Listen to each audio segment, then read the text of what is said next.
नमस्ते, अभिवादन आपका इनोसेंट इन्वेस्टर के इस नए वीडियो में आपके लिए डिस्क्लेमर। दोस्तों, बहुत ज़रूरी आपसे बात करूंगा कल के टेक्निकल ग्लिच पे। बहुत ज़रूरी वीडियो है ये। थोड़ा सा मेरा मूड एग्रेसिव है तो इसके लिए आपसे पहले ही मैं माफ़ी मांग रहा हूँ।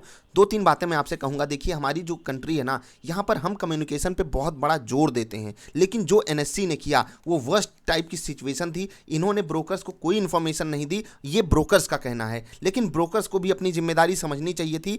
वो कम से कम एक स्टेटमेंट आपको नोटिफिकेशन वो डायरेक्टली आपके ऐप पे या कहीं भी दे सकते थे कि भाई साहब, हम सबसे पहले तो आज कोई चार्ज नहीं लेंगे, अगर कुछ होता है हम मतलब कहीं ना कहीं से उसका जुगाड़ करेंगे। ए भाई साहब, एक दिन अगर आप नहीं कमाते तो कुछ हो जाता। मतलब ब्रोकर्स की लालच देखिए। मैं किसी को कुछ नहीं कहना चाहता डायरेक्टली नाम लेकर, लेकिन आप सोचते चलिएगा मैं जो जो बातें आपसे कहूंगा। ब्रोकर्स की लालच को आप यहाँ पर देखिए। वो एक बार उनका इतना बड़ा दिल नहीं हो सकता था, भाई साहब आज हम आपका कोई चार्ज नहीं लेंगे, आप इत्मीनान से बैठे रहिए। दूसरी चीज, अगर ब्रोकर इतने ज़्यादा मैच्योर नहीं है कि जब पूरी की पूरी एनएससी बंद पड़ी है तो वो इस फिक्र में क्यों है कि हमको जो ऑर्डर्स लगे हुए हैं उसको कैंसिल करना है। अनपढ़ भी इससे बेटर डिसीजन ले सकते हैं। मैं आपको कह रहा हूं, अनपढ़ भी इससे बेटर डिसीजन ले सकता है। भाई साहब, जब पूरा एक्सचेंज बंद है, हम क्यों कहीं और पर जाकर अपना ऑर्डर मतलब क्लियर करें? क्यों हम बीएससी पर चले जाएं? अब बीएससी की बात जो कर रहा हूं उसको समझिएगा। 100 रुपए पे कोई स्टॉक चलता है, अगर डिमांड 101 पे आएगी तो प्राइस 100 से 101 जाता है। अगर डिमांड सीधे 105 पे आ गई ना तो प्राइस सीधे उड़ कर जाएगा 105 पर, कहीं भी ट्रांजैक्शन अगर नहीं हो रहा है तो इस चीज़ को समझिए। इसी की वैल्यू होती है लिक्विडिटी की। क्यों? क्योंकि अगर आप देखोगे बहुत ज़्यादा शेयर्स, मैं यहाँ पर कोई नाम नहीं ले रहा हूँ, लेकिन मतलब 3-4% के मोमेंटम हो गए 2-3 मिनट में। आखिरी जो 3 से 3 बज के 26, 27, 28, 29, 30 मिनट का मोमेंटम हुआ भाई साहब, इतना बड़ा मोमेंटम हो गया। बहुत से स्टॉक मतलब क्या कहें, मार्केट ऑर्डर पे जो लोगों जैसे 100 रुपए पे किसी ने ऑर्डर खरीदा था, 102 का मान लेते हैं वो टारगेट लगाया था ना, तो उसके ऑर्डर पता है स्टॉप लॉसेस कहाँ हिट हुए हैं? 90 रुपीज़ पे, 92, 93 पे। और जबकि उसका स्टॉप लॉस रहा होगा 96, 97, 98 और 99 रहा होगा, अगर वो बढ़िया रिस्क रिवार्ड लेता रहा होगा। लेकिन इतने नीचे ऑर्डर्स क्यों एग्जीक्यूट हुए? क्योंकि लिक्विडिटी नहीं थी। अब मैं यहाँ पर ये बातें क्यों कर रहा हूँ? इसलिए कर रहा हूँ क्योंकि कोई मेच्योरिटी नहीं दिखाई गई है, ना ब्रोकर्स के द्वारा ना ही एक्सचेंज के द्वारा कोई इन्फॉर्मेशन दी गई। हमारा देश ऐसा था, हम हमेशा टीम वर्क पे विश्वास करते थे। ये पढ़े लिखे लोग अनपढ़ से भी मतलब क्या कहें, सच में मैं किसी को ब्लेम नहीं कर रहा हूं, लेकिन सब यहां पर सब दोषी हैं। जो रिटेल इन्वेस्टर का पैसा जला है ना भाई साहब, जो जला है, अगर आप होते किसी प्लेटफॉर्म पे, और मैं ये चाहता हूं कि जो ये मुंह बंद करके सब बैठे ना बड़े बड़े इन्फ्लुएंसर्स, इनको मुंह अपना खोलना चाहिए। ये सब मतलब आप कहोगे कि मेरा गिलहरी प्रयास कोई काम नहीं करेगा, ना करे। कम से कम मैं अपनी बात आप तक रख रहा हूं, और ये चीज़ फिर से मैं आपको प्रूव कर रहा हूं कि आपके साथ कोई भी नहीं खड़ा है, सब के सब हरामखोर हैं। आप सबको समझिए। मतलब मैं ये भी नहीं कह रहा हूँ कि आप किसी को इग्नोर कर दीजिए। हमको लेकर के कोई आपके साथ नहीं खड़ा है, आपके साथ सिर्फ आप खड़े हो, कोई भी नहीं खड़ा है। मैं तो ये बात हमेशा कहता हूँ। कोई बड़ा इन्फ्लुएंसर आकर बोला कि नहीं, इसकी जांच जाए भाड़ में, पहले बताओ कारण, और पहले बताओ कम्युनिकेशन क्यों नहीं हुआ। पहले बताओ कि जो छोटे छोटे, कम से कम जिनकी वैल्यू छोटी है उनको तो आप रिफंड दीजिए, जिनकी वैल्यू छोटी है उनको रिफंड दीजिए। जिनका प्रॉफिट हुआ है, मैं एक बार के लिए मान लूंगा कि वो वापस नहीं देने वाले अपना प्रॉफिट, लेकिन इन्वेस्टर प्रोटेक्शन फंड कब काम आएगा? लोग ट्रॉमा में चले गए हैं। ट्रॉमा आप समझ नहीं सकते हो ना भाई साहब। कोई 500 रुपए के अगर प्रॉफिट में है और एंड ऑफ द डे उसका 1000 रुपए का नुकसान हो जाता है, और आप सोचोगे कि 1500 का जो गैप है उसके लिए बहुत छोटा गैप है। नहीं, आपके पास बड़ा फंड होगा इसलिए आप ये सोच पा रहे हो, और ये बड़े लेवल पे भी हुआ है। लोगों के बड़े बड़े लॉसेस भी गए हैं, बहुत से लोग यहाँ पर बड़ा प्रॉफिट भी कमाए हैं। लेकिन सोचिए, गलती किसकी? कोई जिम्मेदारी ले रहा है? सेबी की तरफ से कहा जा रहा है कि हम नोटिस ये भेज रहे हैं, वो भेज रहे हैं, हमको ये रिस्पांस दिया जा रहा है, हमको ये कहानी बताई जा रही है। अच्छे खासे लिक्विड स्टॉक्स में भी लोग विदाउट लिक्विडिटी बड़े बड़े ट्रांजैक्शन उनके एग्जीक्यूट किए गए हैं। ब्रोकर्स अलग लालच में थे। एनएससी, सबसे बड़ी गलती किसकी? देखो भाई, टेक्निकल ग्लिच कहीं भी आ सकता है, इस चीज़ से कोई इनकार नहीं किया जा सकता। कम्युनिकेशन कहाँ गया था? भाड़ में गया था। आपको बस नोटिफिकेशन ही भेजनी थी। हर जगह मतलब हद दर्जे का ये क्या कह सकते हैं, इससे बुरा कुछ नहीं हो सकता। लार्जेस्ट डेरिवेटिव एक्सचेंज अपने आप को कहते हैं ये लोग। मतलब हद है भाई। एनएससी वालों को पता ही नहीं था कि हमारे ब्रोकर्स क्या करते हैं, जो हमारे पार्टनर्स बन के बैठे हैं। ब्रोकर्स क्या करते हैं? आपका ऑर्डर कैंसिल कर देते हैं। आप अगर कोई ऑर्डर लगा कर बैठे हो, कोई आपकी एमआईएस में ओपन पोजीशन होती है, तो आपका ब्रोकर क्या करता है? उसको एग्जीक्यूट कर देता है ना 3-15 पे। ये चीज़ एनएससी वाले क्यों क्यों क्यों नहीं बताए? कौन जवाबदेही करेगा इसकी? इतना पढ़ लिख कर ये गंवार पने से भी बदतर सिचुएशन क्यों क्रिएट की गई है रिटेल इन्वेस्टर के लिए? मैं यही नहीं समझ पा रहा हूँ। और जब गलती हो गई, मैं मानता हूं कि इसकी भरपाई कोई नहीं करने वाला। जिनके प्रॉफिट हो चुके हैं वो कुछ नहीं, मतलब वो तो देंगे नहीं अपना प्रॉफिट, और देना भी नहीं चाहिए। लेकिन जो कहानी बनी ना, उस कहानी की जिम्मेदारी कौन लेगा? कितना सख्त एक्शन होगा? 24 घंटे बीत चुके हैं, कुछ हुआ? कुछ नहीं हुआ। सालों लग जाएंगे, आपको आपका पैसा वापस नहीं मिलने वाला। बस इतना समझ लीजिए, ये देश इसी लायक है। यहाँ इस देश में यही होता है, यहाँ कहानी ऐसे ही गढ़ी जाएगी आपके साथ। और मैं सबसे ज़्यादा, पता है गुस्सा किस पे आ रही है?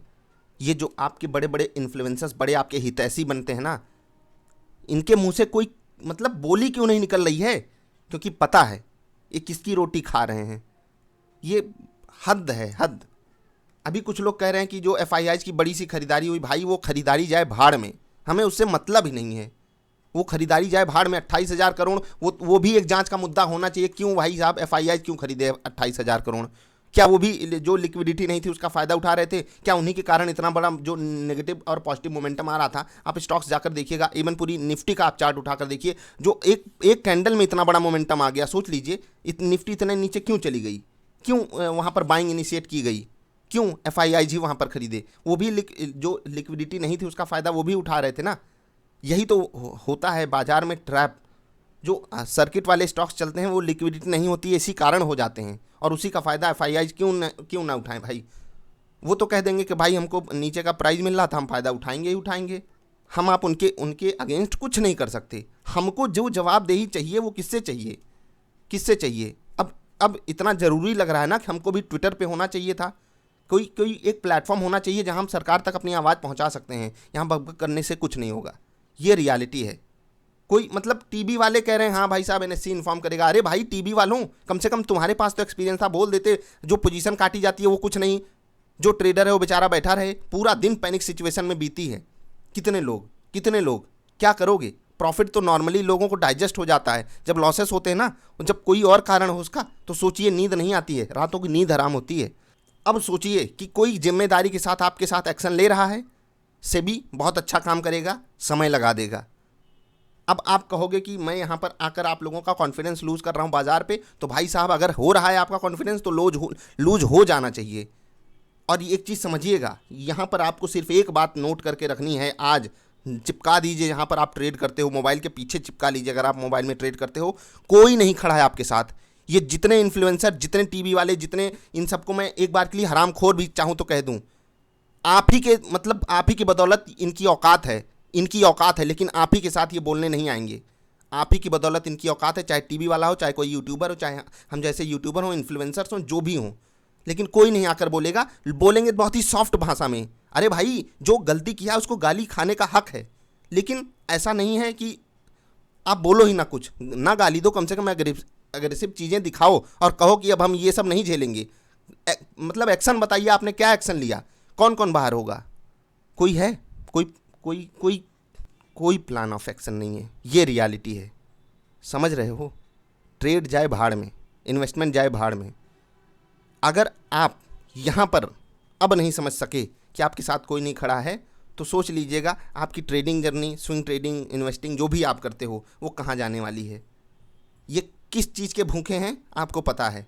हम जैसे लोग किस चीज़ के भूखे हैं आपको आज पता चल गया होगा। इस प्लेटफॉर्म पे यहाँ क्या हो रहा है, किस चीज़ की खरीद फरोख्त हो रही है, आपको पता है।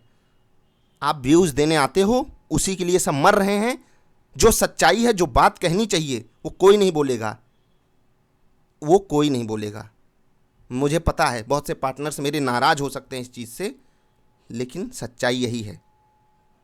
इनकी लालच और इंडिया में जो इंफ्रास्ट्रक्चर है ना भाई साहब, ये सब चीज़ें बहुत आगे लेकर जा रही हैं चीज़ों को। हम बस अपनी तारीफ़ करना जानते हैं। ये देश मतलब ऐसे ही नहीं इतना पिछड़ा रह गया है। यहाँ स्वार्थी लोगों की संख्या बहुत ज़्यादा है, समझ रहे हो? वरना हम विश्वगुरु थे, विश्वगुरु रहते। लेकिन इन्हीं हरामखोरों के कारण, आप सबको इंक्लूड कीजिएगा, मैं अपने आप को एक्सक्लूड करने की बात नहीं कर रहा हूँ, ठीक? आकर बोलना चाहिए या नहीं इन लोगों को? भाई जवाब दो, ट्रेंड कराओ ना ट्विटर पे। फाइनेंस वाले तो बड़े एक्सपर्ट होते हैं भाई, पैसा लगाओ। जो आप ट्रेडिंग से कमाए हो कुछ तो लगा दो, कहीं से भी कमाए हो, कम से कम अपनी जो इन्फ्लुएंसिंग की ताकत है उसको तो लगा कर कुछ कर सकते हो। कुछ नहीं, कोई चीज़ ट्रेंड की मीम बन रहा है, इतने सीरियस मुद्दे पर मीम बन रहा है और वो ट्रेंड कर रहा है। सोचो, मीम मीम वालों का बिजनेस चल पड़ा, मीम बन रहा है, सोचिए। और जो इतना सीरियस मुद्दा है, आप कितने हज़ार करोड़ का, मतलब 28,000 करोड़ एफआईआई जाकर एक दिन में खरीद लेते हैं, तो सोचिए ये लेवल ऑफ फ्रॉड कितना बड़ा है। अगर हम इसको फ्रॉड में गिनती करें, बहुत बड़ा एक्शन लिया जा सकता है किसके खिलाफ, जो बोल रहा है। इसीलिए कोई नहीं बोलता भाई, इसीलिए कोई नहीं बोलता। ये हद दर्जे का मतलब केयरलेसनेस जिसको कहते हैं ना, वो है। किसको बोलोगे? सरकार को, नेशनल स्टॉक एक्सचेंज को उंगली उठाकर बोलोगे तुम गलती किए? घर में बाप गलती करता है तो बच्चे मतलब एक बार के लिए गुस्से में आ जाते ना, अरे पापा आपने ये किया, जबकि आंख भर दिखाने से बच्चे शांत हो जाएं। अब बहुत ज़्यादा रिक्वेस्ट है हाथ जोड़कर सेबी से कि पहले तो जांच कीजिए, ये जो टेलीकॉम ऑपरेटर्स हैं इनके साथ कोई कॉन्ट्रैक्ट वगैरह साइन कराया गया था कि नहीं, और कितनी लाइन चलती है? बस 2 लाइन। पूरे दुनिया का सबसे बड़ा डेरिवेटिव एक्सचेंज 2 लाइन लेकर बैठा है। सोचो सोचो क्या हो रहा है देश में, सोचो क्या हो रहा है। ना मैं किसी सरकार के खिलाफ हूँ, ना मैं किसी ट्रेडर के खिलाफ हूँ, ना मैं किसी एजेंसी के खिलाफ हूँ, ना मैं किसी स्टॉक एक्सचेंज के खिलाफ हूँ, ना मैं किसी ब्रोकर के खिलाफ हूँ। मैं सिर्फ अपनी बात यहाँ पर रख रहा हूँ। अगर आप एग्री करते हो तो ज़रा बताइएगा, अगर आप डिसएग्री करते हो तो वो भी कारण नीचे बताइएगा। मत लाइक करना भाई, मत लाइक करना। और मैं तो कहूँगा ना कि थोड़ा आप लोग भी अलर्ट मूड में आ जाइए, देखिए कौन बोल रहा है। बाय।